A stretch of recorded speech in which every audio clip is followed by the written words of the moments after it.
Part 2. She took her only daughter to her friend's wedding and saw her billionaire CEO ex, the daughter's father, marry the same friend. What happens next will leave you breathless. If this is your first time here, you may watch Part 1 first. Hi, my beautiful family. May the Almighty crown every woman with unshakable dignity, radiant grace, and a heart overflowing with divine light. May He uplift the mothers who sacrifice, the sisters who inspire, the wives who walk in loyalty, and the daughters who bring joy like morning sunshine. May no woman ever feel unseen, unloved, or small, for in God's eyes she is royalty, a foundation, and the heartbeat of every home. If your faith is strong, write, present. If your heart is loyal, write, I am with Mr. Peter. Chapter 6. The Second Wall of Steel. Persistence was only admirable when it wasn't. Harassment disguised as romantic determination by men who confused wealth with worthiness. The glass towers of Manhattan rose around Aldrich's strategic solutions like crystalline monuments to ambition, realized through intelligence and determination. Daphne's corner office occupied the premium real estate of the 42nd floor. Its floor-to-ceiling windows providing commanding views of the city that had witnessed her transformation from abandoned single mother to corporate queen. The space itself communicated power with surgical precision, mahogany furniture that cost more than luxury cars, original artwork that museums coveted, and technology that connected her to global markets where her opinions moved millions of dollars with casual efficiency. 3 days had passed since Celeste Morrison's wedding reception. 72 hours during which Daphne had returned to the comforting routine of building her empire while processing the psychological earthquake that seeing Leif Grosvenor had triggered. She had meetings with Fortune 500 CEOs scheduled throughout the day. Strategic planning sessions that would reshape entire industries, and decisions to make that affected thousands of jobs across multiple continents, which was why the appearance of a security guard at her office door felt like an unwelcome intrusion into the carefully controlled environment she had created to insulate herself from exactly this kind of disruption. "I'm sorry to disturb you, Miss Aldridge," Marcus said, his tone carrying the respectful formality that characterized all interactions in her professional domain. "But there's a Mr. Grosvenor in the lobby with flowers and documents. He's requesting a meeting and refuses to leave. Building security is prepared to remove him if you prefer, but given his profile, we wanted to check with you first." The hesitation in Marcus's voice communicated everything about Leif's current state of desperation. Even security personnel who dealt with corporate disruptions regularly had recognized that this situation required delicate handling. Billionaire CEOs didn't typically appear in lobbies with flowers and desperate expressions unless they were experiencing some form of psychological crisis.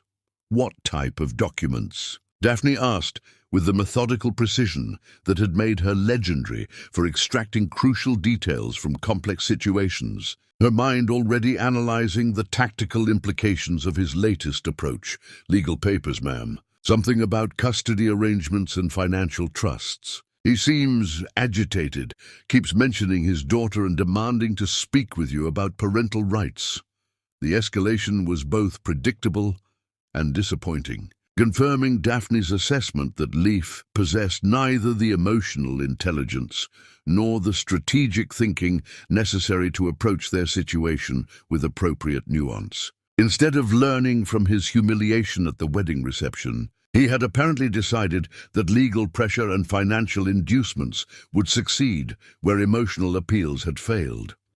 "Send him up," Daphne said with the kind of cool authority that had intimidated hostile takeover specialists across 3 continents. "And clear my schedule for the next hour. This conversation will require my complete attention." As Marcus retreated to execute her instructions, Daphne turned her attention back to the contract analysis that had been occupying her morning. She was reviewing the terms of a consulting agreement that would expand her European operations when the elevator chimed with arrival notification. She didn't look up from her documents when Leif entered her office, treating his presence with the same casual attention she might give to a delivery service bringing office supplies. "You may set the flowers on the reception table," she said, without raising her eyes from the legal documentation spread across her desk.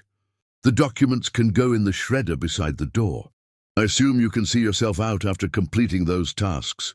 The dismissal was calculated to communicate exactly how little his gesture meant to her, how thoroughly his attempt at romantic reconciliation had been categorized as meaningless noise rather than worthy communication. But Leif had apparently prepared himself for resistance, because he remained standing in front of her desk with the kind of desperate determination that suggested he wouldn't be easily discouraged. "Please," he said, his voice carrying the strain of someone operating on the edge of his emotional resources. "Just 5 minutes, that's all I'm asking. 5 minutes to explain what happened, to show you that everything has changed, to prove that I deserve a chance to be part of Noelle's life." Finally, Daphne looked up from her contracts with the kind of regal attention that made her simple gestures feel like royal audiences being granted to particularly insignificant subjects. Her expression revealed nothing of whatever thoughts or emotions might be occurring beneath her perfectly controlled surface. She had spent 5 years perfecting this mask of professional composure, learning to weaponize indifference more effectively than other people deployed anger or aggression. 5 minutes, she agreed with Arctic precision, her tone making clear that the time limit was non-negotiable and that exceeding it would result in immediate ejection from her domain. "Speak." Leif had apparently rehearsed his presentation with the same methodical preparation he brought to board meetings and investor pitches, because his words emerged with practiced precision, despite the emotional chaos evident in his expression. He explained the annulment proceedings that had begun the day after the wedding, the legal documentation that would dissolve his marriage to Celeste within weeks rather than months. He described the financial settlements he was prepared to offer, the custody arrangements he hoped to negotiate, the support payments he wanted to establish for their daughter's benefit. "I've prepared trust funds," he continued, producing legal documents with the efficiency of someone accustomed to using paperwork as persuasion. "Educational accounts that will guarantee Noelle access to any university in the world. Investment portfolios that will ensure her financial independence regardless of what happens between us. I want to provide for her in ways that I should have been doing for the past 5 years. The presentation was impressively thorough, covering legal, financial, and practical considerations with the kind of comprehensive planning that had made him successful in business. But Daphne listened with the detached attention of someone evaluating a proposal that held no personal interest, her expression revealing nothing about how his offers might be affecting her decision-making process. His desperation became increasingly apparent as he continued his prepared remarks, each financial inducement more extravagant than the last. Private schools, luxury vacations, investment opportunities, real estate holdings, everything that money could purchase was being offered as compensation for 5 years of absence. The irony was exquisite.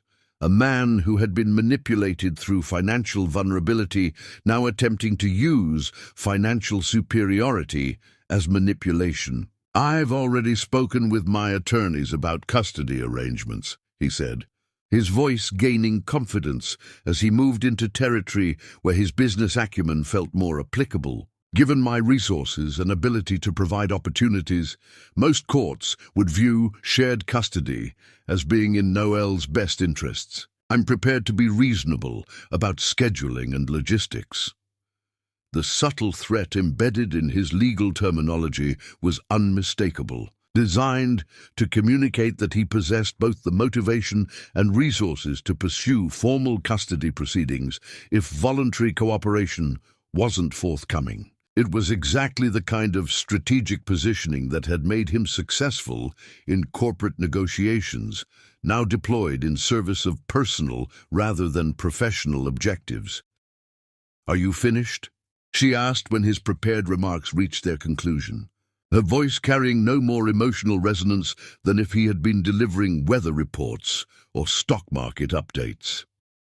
"I know you have no reason to trust me," Leif continued, apparently interpreting her question as permission to extend his presentation beyond its planned duration. "I know that my actions 5 years ago caused you incredible pain, and that discovering I have a daughter at my wedding to another woman doesn't exactly recommend my judgment or reliability. But I'm prepared to do whatever it takes to prove that I've changed, that I can be the father Noel deserves, and the partner you never had the chance to see me become."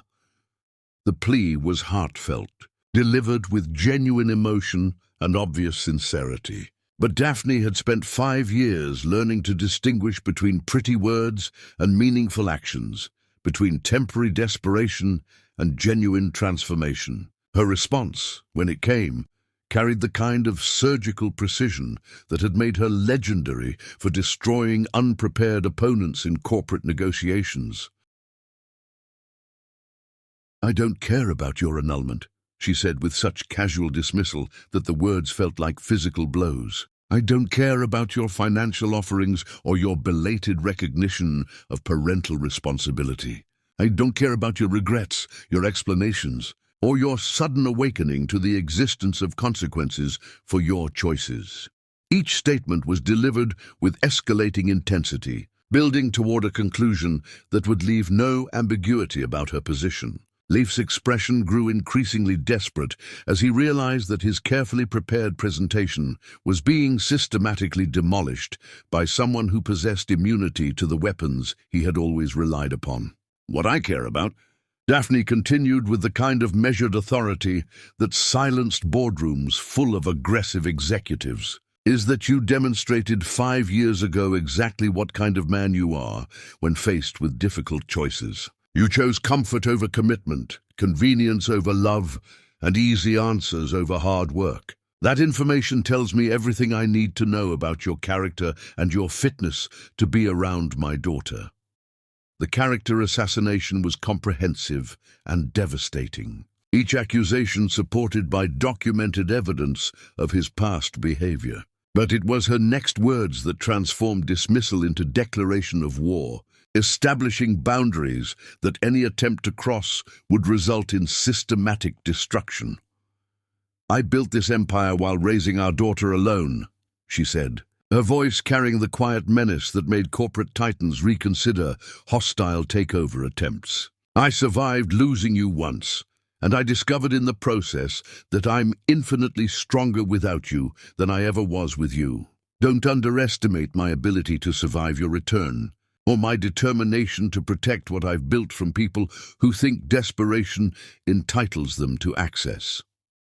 The threat was unmistakable, and Leif finally began to understand that he was facing an opponent who possessed both the motivation and resources to annihilate his life if he continued pushing against boundaries she had established. This wasn't the vulnerable young woman he had left behind. This was a force of nature who had transformed abandonment into armor and now wielded both with lethal effectiveness. "Security," Daphne said into her desk intercom with casual authority, her tone suggesting that the conversation had reached its predetermined conclusion, regardless of his readiness to accept that reality. "Please escort Mr. Grosvenor to the elevator. If he returns to this building without an appointment, we'll be discussing restraining orders and harassment charges." As security personnel appeared to execute her instructions, Daphne returned her attention to the contract analysis that had been interrupted by his unwelcome presence. She didn't look up as he was escorted from her office, treating his removal with the same casual attention she might give to custodial staff emptying trash bins. The finality of her dismissal left no room for misinterpretation, no opening for future negotiation or appeal. She had communicated with absolute clarity that his presence in her life was not only unwelcome, but actively harmful to the peace and security she had worked so hard to establish. But would his next attempt to breach her defenses prove that some walls were meant to be tested until they revealed their weakest points? Chapter 7. The Third Wall of Fire. The most dangerous predators were those who disguised their hunger for access behind masks of concern for the very children they were determined to disrupt. Brookfield Academy's Autumn Festival transformed the prestigious private school's manicured grounds into a celebration of educational excellence disguised as family entertainment. Parents whose net worth could fund small nations mingled with teachers whose salaries their children's trust funds could cover, creating the kind of carefully orchestrated social environment where future titans of industry received their earliest lessons in power dynamics and social hierarchy. Daphne moved through the festival with Noelle at her side, both of them dressed in casual elegance that communicated their status without requiring obvious displays of wealth. At 5 years old, Noelle had already learned to navigate these complex social environments with the unconscious grace that marked children raised by powerful mothers, charming adults with her intelligence while maintaining the kind of dignified composure that made strangers remember her long after brief encounters. The science booth is next, Noelle announced with the matter-of-fact enthusiasm she reserved for academic challenges, her young mind already calculating the experiments she would encounter at the station, designed for curious kindergarteners. Mrs. Patterson said I could try the first-grade activities if I finished the kindergarten ones quickly enough. I'm sure you will, Daphne replied with the quiet confidence that characterized her interactions with her daughter, a warm pride that contrasted sharply with the Arctic professionalism she deployed in corporate settings. But remember that learning is more important than winning. The festival buzzed with the kind of controlled energy that characterized gatherings of ambitious families. Each interaction carefully managed to communicate exactly the right message about social status, professional achievement, and parental investment in their children's futures. Daphne recognized venture capitalists whose decisions could make or break entire industries, tech innovators whose patents had revolutionized global commerce, and media moguls whose opinions shaped public discourse, which was why the appearance of Leif Grosvenor near the school's main entrance felt like a violation of sacred space, an intrusion into the carefully protected environment where she had built a life free from the complications his presence inevitably created. He had clearly invested significant effort in his appearance for this ambush, trading his usual corporate attire for the kind of casually expensive clothing that suggested relaxed confidence rather than desperate determination. "Miss Aldridge," came a familiar voice from the festival's organizational committee, redirecting her attention back to the social obligations that attendance at such events required. "We're so grateful for your participation in our scholarship fund auction. The signed first edition you donated has already generated tremendous bidding interest." Sandra Williams, Brookfield Academy's development director, approached with the kind of professional warmth that characterized successful fundraisers, her expression radiating the satisfaction of someone who had secured contributions from notoriously difficult donors. The scholarship fund represented one of Daphne's few public charitable commitments, a carefully chosen investment in educational opportunity that aligned with her personal values while providing appropriate tax benefits. Education should be accessible to exceptional minds, regardless of economic circumstances, Daphne replied with genuine conviction, one of the few topics that could penetrate her professional armor to reveal the passionate advocate beneath. Intelligence and determination matter more than inherited privilege, though privilege certainly makes the journey easier. Their conversation continued with the kind of polished professionalism that characterized all interactions in their elevated social sphere, each participant carefully managing their words to communicate precisely the intended message. But Daphne's attention was increasingly divided as she tracked Leif's movement through the crowd, noting how he approached other parents with the casual confidence of someone who belonged in their exclusive environment. "Daddy, look what I made in art class," came a child's voice from nearby, drawing Daphne's focus to a father examining his daughter's ceramic project with exaggerated enthusiasm. The interaction highlighted everything that Noelle had never experienced, the kind of paternal attention that other children took for granted, but that had been completely absent from her daughter's life. "Mom," Noelle said quietly, her voice carrying the perceptive concern that intelligent children exhibited when they sensed tension in the adults around them. "Why does that man keep looking at us? The one by the science booth?" The observation confirmed what Daphne had been tracking peripherally, Leif's systematic approach through the festival crowd as he moved closer to their position with the determined patience of someone executing a carefully planned strategy. His presence at Brookfield Academy represented a significant escalation in his campaign for access, a willingness to intrude into environments specifically chosen for their exclusivity and protection. "Some people have difficulty understanding boundaries," Daphne replied carefully, her voice pitched for her daughter's reassurance, while her mind calculated the tactical implications of this latest violation. "They confuse persistence with dedication and intrusion with legitimate interest."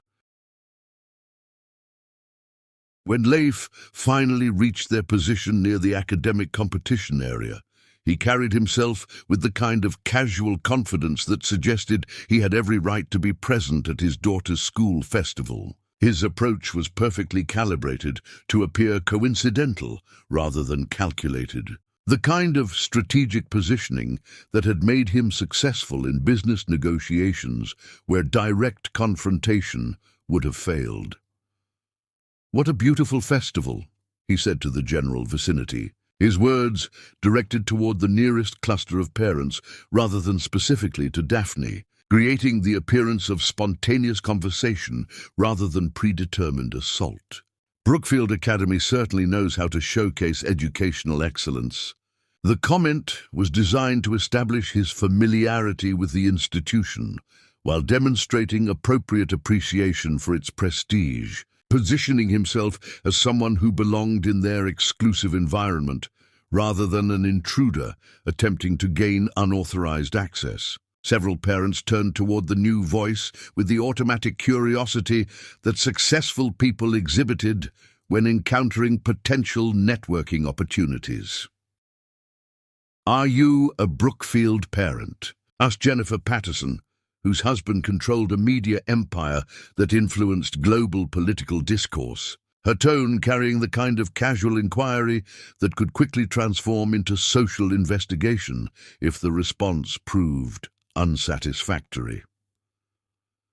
"I'm hoping to be," Leif replied with practiced sincerity, his gaze shifting meaningfully toward where Noelle stood, examining science experiments with intense concentration. "My daughter attends here, though I've been absent from her life due to complicated circumstances. I'm trying to become more involved in her education and development."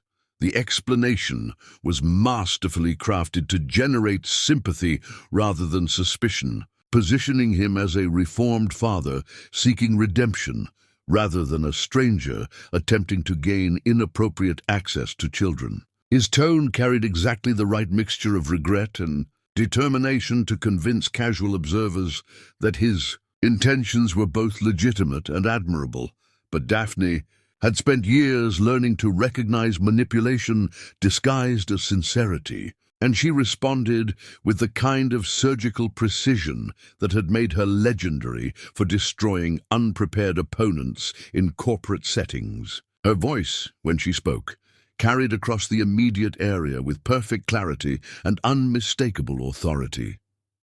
"This man," she announced to the assembled parents and teachers, her tone combining professional composure with maternal protection in ways that instantly commanded attention, "is attempting to gain unauthorized access to my daughter through false claims about parental writes and fabricated stories about reformed intentions. The accusation hit the gathered crowd like a psychological bomb, instantly transforming the casual social atmosphere into something approaching a security situation. Every parent present understood the implications of unauthorized adult access to their exclusive educational environment, and their collective attention focused on Leif with the kind of suspicious intensity that could destroy reputations permanently. Despite sharing genetic material with my daughter, Daphne continued with escalating authority. This man has no legal custody, no established relationship, and no invitation to be present at school functions. His appearance here today represents harassment disguised as parental concern, manipulation disguised as reformed character. The systematic demolition of his credibility was comprehensive and devastating, each accusation delivered with the kind of documented certainty that made contradictions impossible. Parents who had been prepared to offer networking pleasantries now regarded him with the mixture of suspicion and disgust typically reserved for actual predators. Real fathers. Daphne concluded with the kind of maternal authority that resonated with every parent present, earned their access through years of consistent dedication, not through surprise appearances at school events accompanied by rehearsed explanations about reformed intentions.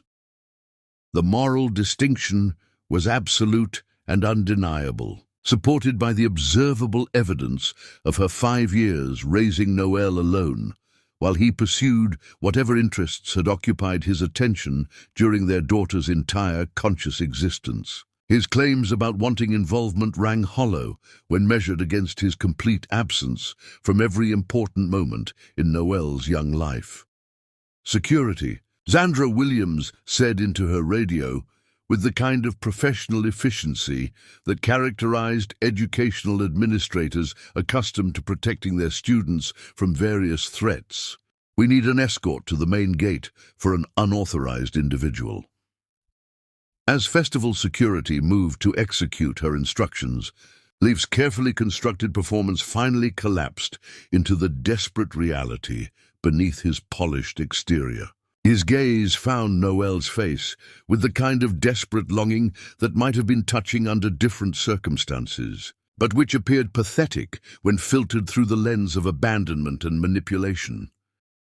"I just wanted to meet her," he said, his voice breaking with emotions he could no longer control, the words emerging as plea rather than explanation. "She's my daughter too." "Biology doesn't create fathers," Daphne replied with Arctic finality as security personnel approached to manage his removal. "Character does, and yours was found wanting 5 years ago when it mattered most." But as Leif was escorted away from the festival grounds, would his next assault on her defenses prove that some men confused rejection with challenge and boundaries with temporary obstacles to be overcome? Chapter 8. The Fourth Wall of Justice. Desperation dressed as philanthropy was still desperation, and public manipulation disguised as reformed. Character remained manipulation regardless of its expensive packaging. The press conference room at the Meridian Hotel buzzed with the kind of controlled energy that characterized gatherings, where serious money intersected with carefully managed public relations. Television cameras lined the back wall like mechanical predators, their lenses focused on the podium where Leif Grosvenor would soon attempt to rehabilitate his public image through the strategic deployment of charitable giving and emotional manipulation. 1 month had passed since his humiliating ejection from Brookfield Academy's Autumn Festival, 30 days during which his desperation had apparently transformed into the kind of calculated strategy that billionaires deployed when direct approaches failed to achieve desired objectives. The press release announcing his $10 million donation to Children's Future Foundation had generated significant media attention, particularly given the accompanying narrative about reformed fatherhood and second chances.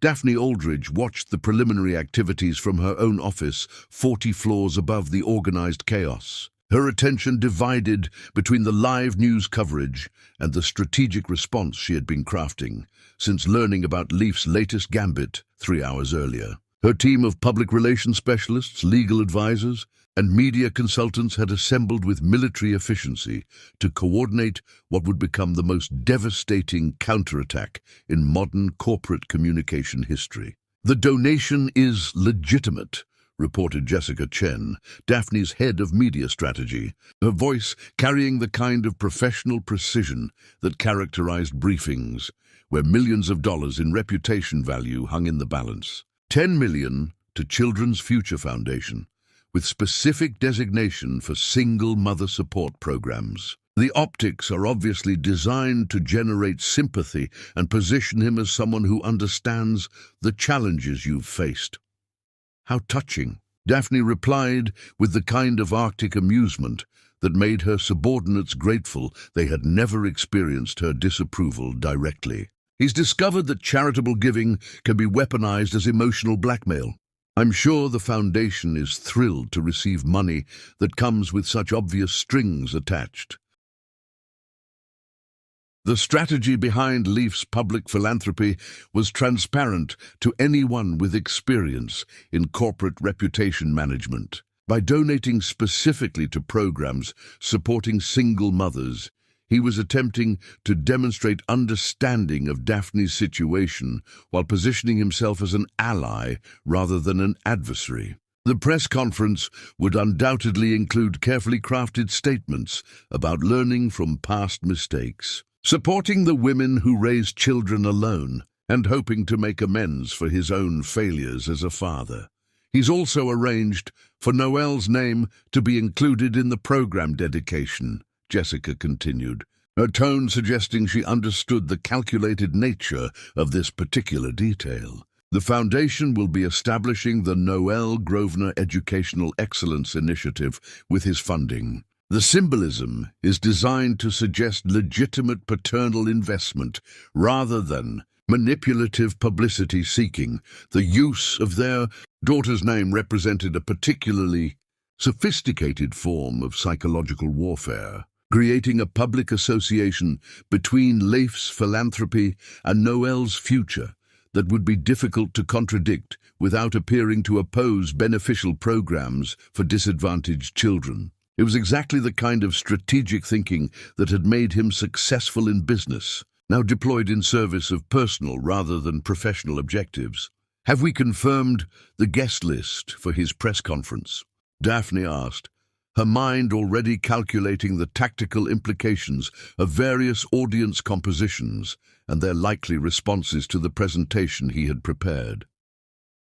Tech industry leaders, foundation board members, and select media representatives, came the immediate response from Michael Rodriguez, her director of corporate intelligence, whose job involved monitoring potential threats to her business interests. Notable attendees include Patricia Morrison from Venture Capital Dynamics, Stephen Chen from Innovation Partners, and Margaret Whitmore from Whitmore Foundation, all people who could influence public opinion about his character and motivations. The guest list revealed the sophistication of Leif's approach, carefully selecting witnesses whose approval would carry significant weight in the overlapping circles of technology, finance, and philanthropy. These weren't random media representatives or casual observers. They were people whose opinions shaped industry discourse, and whose support could legitimize his narrative about reformed character and genuine remorse. "Time to provide some balance to his carefully orchestrated performance," Daphne said, with the kind of calm determination that had intimidated hostile takeover specialists across 3 continents. "Schedule our own press conference for 30 minutes after his concludes. I want the response to hit while his narrative is still fresh in everyone's minds."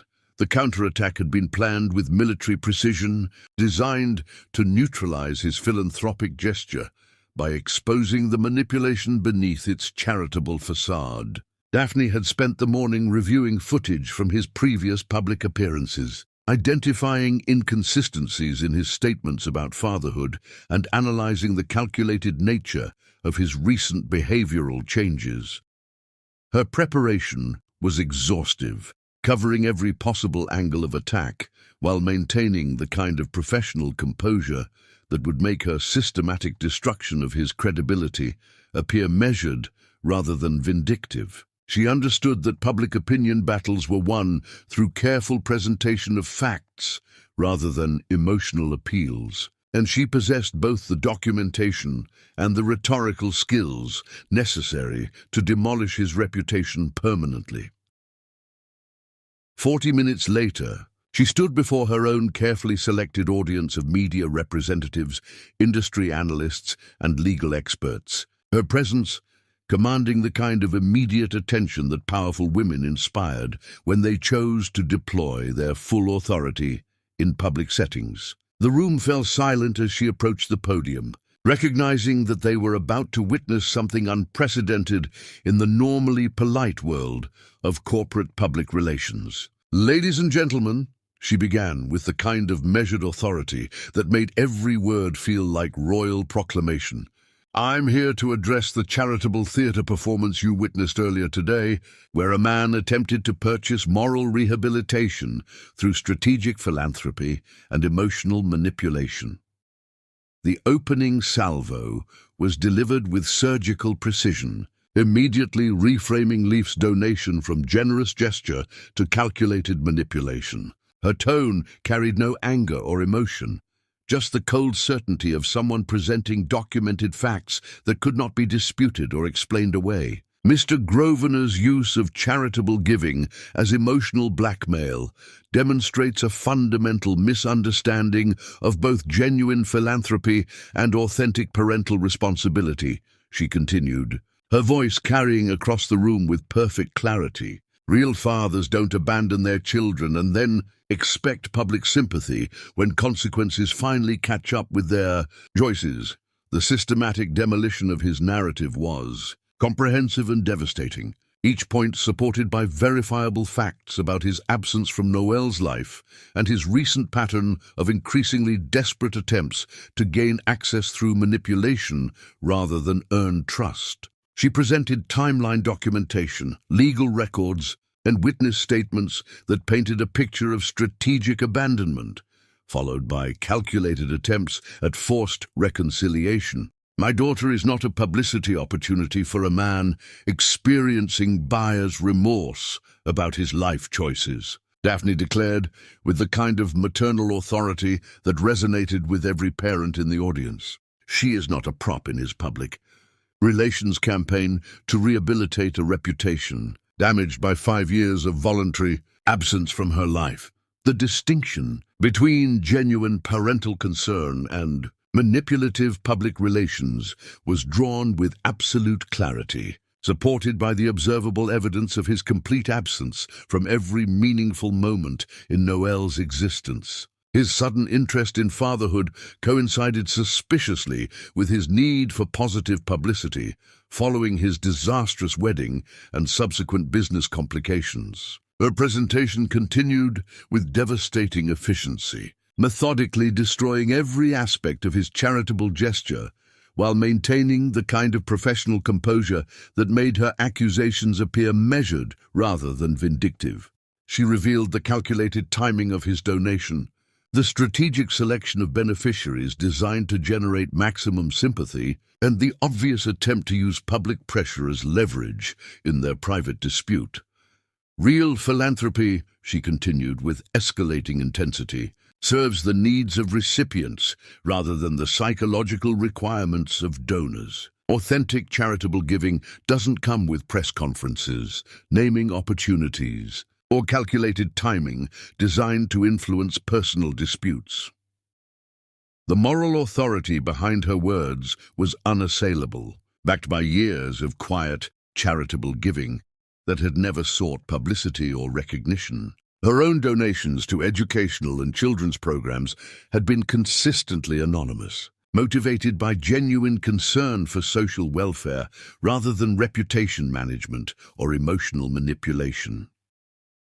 "Furthermore," she said, her voice carrying the kind of quiet satisfaction that comes from delivering a perfectly executed strategic strike. Children's Future Foundation has announced they will be returning Mr. Grosvenor's donation within 48 hours. They recognize that accepting money with such obvious strings attached would compromise their mission and damage their reputation among legitimate donors who support their work without hidden agendas. The revelation that his donation was being rejected hit the media audience like a psychological bomb, instantly transforming his philanthropic gesture from generous offering to public humiliation. Foundation officials had apparently reached the same conclusion about his motivations that any objective observer would draw, recognizing that association with his manipulation would damage their credibility permanently.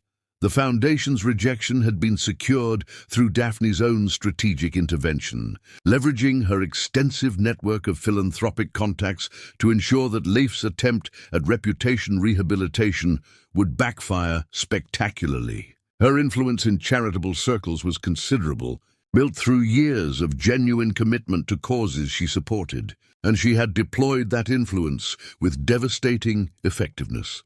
As questions erupted from the assembled media representatives, each one designed to explore different aspects of the systematic destruction they had just witnessed, Daphne fielded responses with the kind of professional composure that had made her legendary in corporate settings, where weakness meant annihilation. Her answers were precise, documented, and devastating to any remaining credibility Leif might have possessed. "The Foundation's decision speaks for itself," she replied to a particularly aggressive inquiry about the rejected donation. "Organizations that depend on public trust cannot afford association with donors whose motivations are transparently self-serving, rather than genuinely charitable." The press conference continued for another 20 minutes, with Daphne systematically dismantling every aspect of Leif's public narrative, while maintaining the kind of regal composure that made her appear magnanimous rather than vindictive. By the time she concluded her remarks and left the podium, his reputation had been so thoroughly destroyed that his business relationships would suffer for years. 30 minutes later, as she returned to her office, Daphne felt the cold satisfaction of a woman who had just delivered a masterclass in strategic warfare. Leif Grosvenor's attempt to purchase redemption through public philanthropy had not only failed, it had backfired so spectacularly that his reputation might never recover from the damage. But would the complete destruction of his public credibility finally teach him that some walls were meant to protect rather than be conquered? Or would it drive him to even more desperate measures? Chapter 9. The Silence That Spoke Volumes. Sometimes the most powerful message was the absence of any message at all, when silence became the loudest form of communication, and strategic withdrawal spoke more clearly than any words. The weeks following Leif Grosvenor's public humiliation passed with a quiet that felt almost supernatural after months of his increasingly desperate attempts to breach the walls Daphne had constructed around her life. October melted into November, with the kind of crisp beauty that made Manhattan feel like a city designed for people sophisticated enough to appreciate subtle seasonal changes. And for the first time in months, Daphne could focus entirely on the empire she had built without constant vigilance against unwanted intrusions. Her mornings returned to their familiar rhythm of strategic planning, international conference calls, and the kind of high-stakes decision-making that affected thousands of jobs across multiple continents. Aldridge Strategic Solutions had secured 3 major consulting contracts during the period when Leif's disruptions had demanded her attention, proving that nothing could truly diminish her professional effectiveness when she chose to deploy her full capabilities. "The European expansion is proceeding ahead of schedule," reported David Chen during their weekly operational review, his voice carrying the satisfaction of someone whose projections had been exceeded by actual performance. The London office is already generating revenue that surpasses our most optimistic first-year targets, and the preliminary inquiries from Frankfurt suggest we'll need to accelerate our German market entry timeline. Success has a way of creating its own momentum, Daphne replied, with the quiet confidence that characterized her approach to business growth. Her attention divided between the quarterly reports spread across her desk and the Manhattan skyline visible through her office windows. Excellence attracts clients who recognize quality when they encounter it.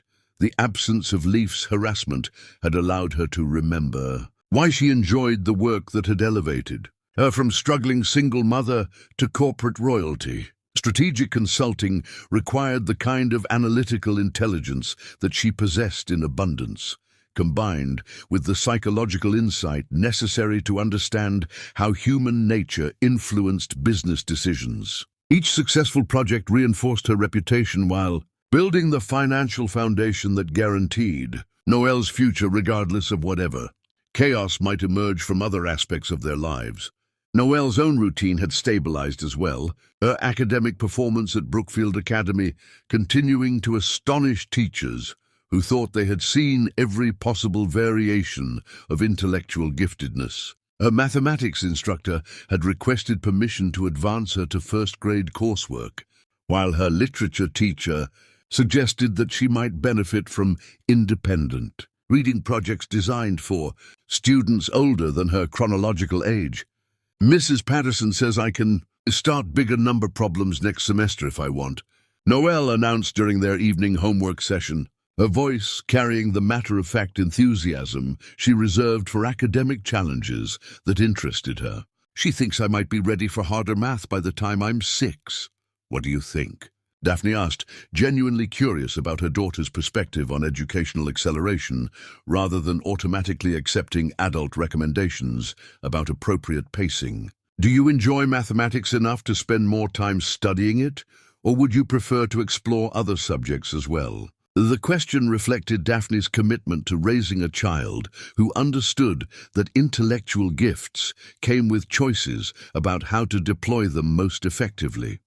Unlike parents who push their children toward predetermined definitions of success, she wanted Noelle to develop the confidence necessary to make independent decisions about her own educational and professional future. I like solving problems, Noelle replied after considering the question with the kind of thoughtful deliberation that marked her as exceptional among her peers. But I also like reading stories and learning about different countries and understanding how things work. Maybe I could do mathematics faster, so I have more time for other interesting things.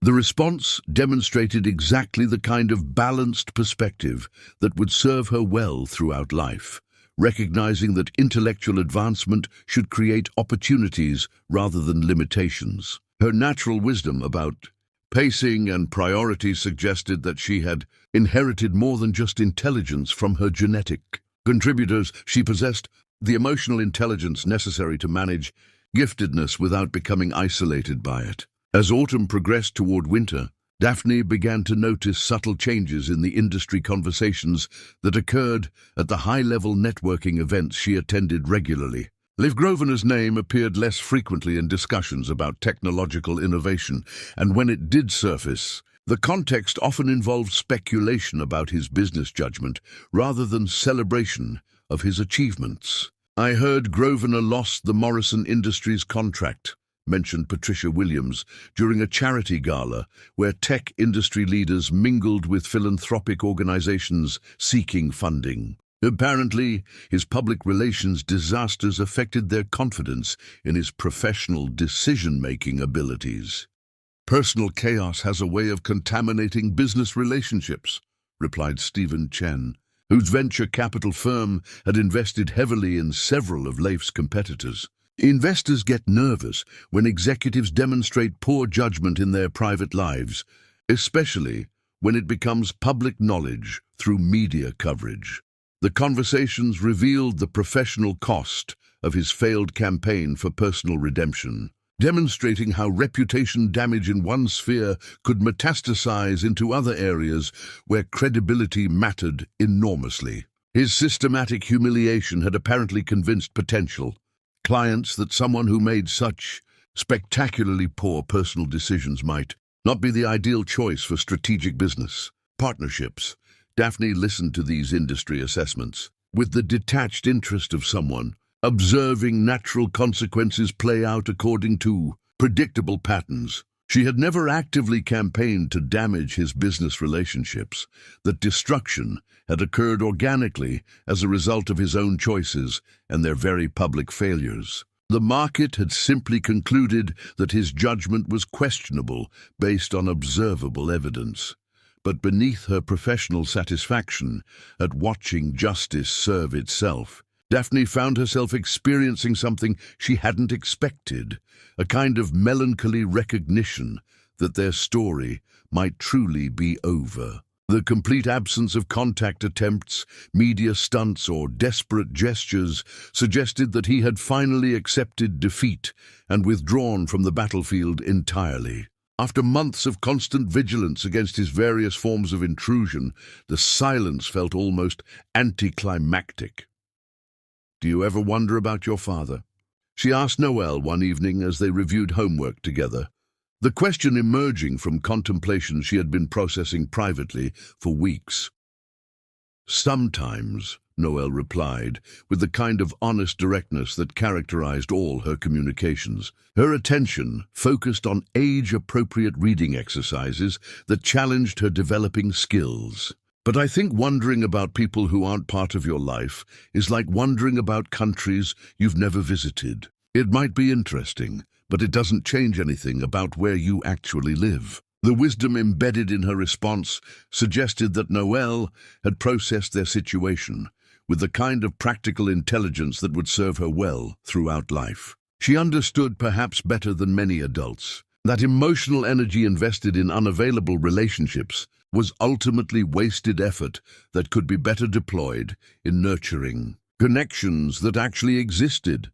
December arrived with the kind of crisp elegance that made Manhattan feel like a city designed for people sophisticated enough to appreciate winter beauty, and Daphne realized with surprise that she had stopped thinking about Leif Grosvenor entirely during her daily routines. His absence had become so complete that she no longer automatically scanned crowds for familiar faces or monitored news coverage for mentions of his activities.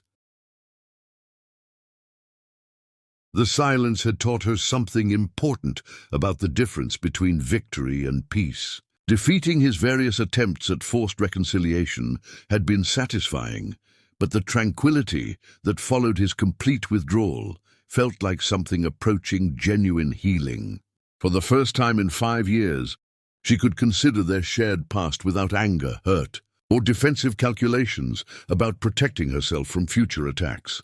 But even as she embraced the calm that his departure had created, Daphne remained aware that some silences were temporary strategic withdrawals rather than permanent surrenders. The absence of contact might indicate genuine acceptance of her boundaries, or it might simply reflect a more sophisticated approach to eventual renewed contact. Only time would reveal whether his silence represented true understanding of consequences, or merely the calm before a storm that had been gathering strength during the quiet months of apparent surrender. Chapter 10. The Queen's Final Verdict. True, power lay not in the ability to destroy, but in the wisdom to recognize when destruction had served its purpose and when mercy might accomplish what warfare could not. The letter arrived on a Tuesday morning in March, delivered through Daphne's attorney rather than directly to her office. Its very method of transmission communicating respect for the boundaries she had established, rather than another attempt to circumvent her defenses. 6 months had passed since Leif Grosvenor's last desperate public gesture, half a year of blessed silence that had allowed her life to return to the rhythms of success and satisfaction she had worked so hard to create. Margaret Stevens, Daphne's longtime legal counsel, presented the correspondence with the kind of professional neutrality that characterized communication about potentially sensitive matters, her expression revealing nothing about her personal opinion of its contents or significance. Mr. Grosvenor's attorney requested that I review this before forwarding it to you, she explained as she placed the sealed envelope on Daphne's desk with careful precision. I can confirm that it contains no legal demands, financial proposals, or attempts at manipulation. It appears to be a genuine personal communication with no strings attached. The endorsement carried considerable weight, coming from someone whose job involved protecting Daphne from various forms of legal and emotional harassment. Margaret had reviewed enough correspondence from desperate individuals to recognize the difference between strategic manipulation and authentic communication, making her assessment particularly valuable in determining whether this latest contact deserved serious consideration. Daphne studied the envelope for several moments before opening it, noting the quality of the paper and the careful attention to formal presentation. Even the handwriting on the address suggested someone who had taken considerable time to craft each letter perfectly, approaching the communication with the kind of methodical respect that had been absent from his previous attempts at contact. The letter itself was surprisingly brief, occupying less than a full page with script that managed to be both elegant and humble, each word chosen with the precision that successful people brought to important communications. No flowery language, no dramatic declarations, no attempts to manipulate through emotional appeals or financial inducements. Daphne, it began simply, her name written with the kind of careful respect typically reserved for formal business correspondence rather than intimate personal communication. The tone was immediately different from his previous desperate pleas, carrying a gravity that suggested genuine transformation rather than strategic presentation. I understand now why you rejected every attempt I made to force my way back into your life and Noelle's. The past 6 months of silence have taught me lessons that years of success never could. About the difference between wanting something and deserving it, between demanding access and earning trust. The acknowledgement was comprehensive and unqualified, demonstrating understanding that extended beyond surface recognition of tactical failures to genuine comprehension of the character flaws that had created those failures. He wasn't simply admitting that his approach had been wrong. He was recognizing that his fundamental assumptions about relationships and responsibility had been flawed. I don't expect forgiveness, the letter continued, with the kind of unflinching honesty that required genuine courage to express. I don't expect a second chance or any form of relationship with either of you.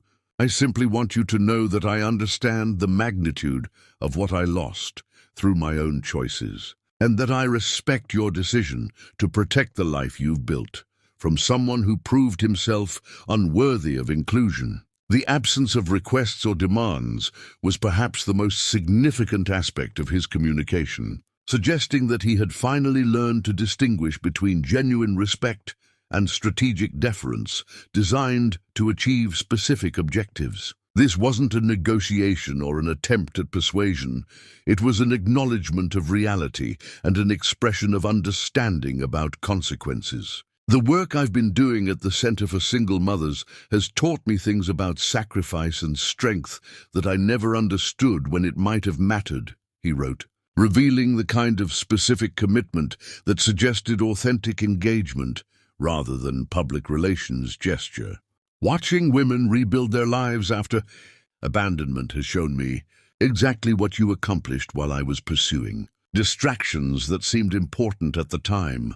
The reference to volunteer work was mentioned without fanfare or emphasis, suggesting that his involvement was motivated by genuine desire to understand rather than calculated attempt to demonstrate reformed character. Real transformation often manifested through quiet service rather than public declarations, and his approach suggested that he might finally be learning that distinction. I want Noelle to know that her father's absence was never her fault. that she possesses everything necessary to conquer whatever world she chooses to enter, and that somewhere there exists a man who is proud of her achievements, even though he has no right to claim credit for them. The message for their daughter was crafted with the kind of careful consideration that recognized her intelligence while respecting Daphne's role as primary protector of Noelle's emotional well-being. He wasn't requesting access or demanding acknowledgement. He was simply offering assurance that their daughter's worth wasn't diminished by his failures. Thank you for protecting her from my mistakes and for raising someone extraordinary despite the obstacles I created. I hope someday she might understand that being abandoned by her father says nothing about her value and everything about his character. The letter concluded with a simple signature. No additional requests for response or future communication. The overall tone suggested genuine acceptance of their situation rather than strategic positioning for future appeals, creating the impression that this might represent actual closure rather than another manipulation disguised as surrender. Daphne read the communication twice before setting it aside, her analytical mind processing both the content and the context, while her emotions remained carefully controlled. 6 months of silence had indeed taught her important lessons about the difference between victory and peace, between destroying an opponent and achieving genuine resolution of conflict. "Mummy," Noelle said from her position near the office windows where she had been working on homework while waiting for their evening plans to begin. "You look thoughtful. Is everything okay?" The question drew Daphne's attention back to the present moment and the child who had been the center of her universe for 5 years, whose happiness and security had motivated every strategic decision she had made about protecting their life from unwanted disruptions. Looking at Noelle now, confident, brilliant, emotionally secure, despite growing up without a father, Daphne felt profound satisfaction about the choices she had made. "Everything is more than okay," she replied with genuine warmth, recognizing that their life had indeed become everything she had hoped to create when she first decided to build an empire strong enough to protect them both. "I was just thinking about how much we've accomplished together and how proud I am of the person you're becoming." The letter remained on her desk as they gathered their materials for the evening's activities, but its presence felt less intrusive than she might have expected. Perhaps because it demanded nothing, requested nothing, and seemed to understand that some bridges once burned were meant to stay destroyed. Or perhaps because time and success had given her the perspective necessary to distinguish between threats that required defensive action and communications that could be acknowledged without compromising the security she had worked so hard to establish. As they left the office building together, Daphne realized that the strongest queens weren't necessarily those who never showed mercy, but those who possessed enough confidence in their own power to choose when mercy served justice better than continued warfare. The letter would remain in her desk drawer, not answered, but not discarded either, a reminder that some walls existed not to keep people out forever, but to ensure that only those who had genuinely earned the right to approach could ever hope to pass through. The future stretched before them, filled with possibilities that had nothing to do with the past they had survived, and everything to do with the empire they would continue building together, mother and daughter. Queens of a kingdom founded on strength, intelligence, and the kind of love that could withstand any siege time might bring against their carefully constructed happiness. And in the end, the greatest love stories weren't always about reunion. Sometimes they were about having the wisdom to know when letting go was the most loving act of all.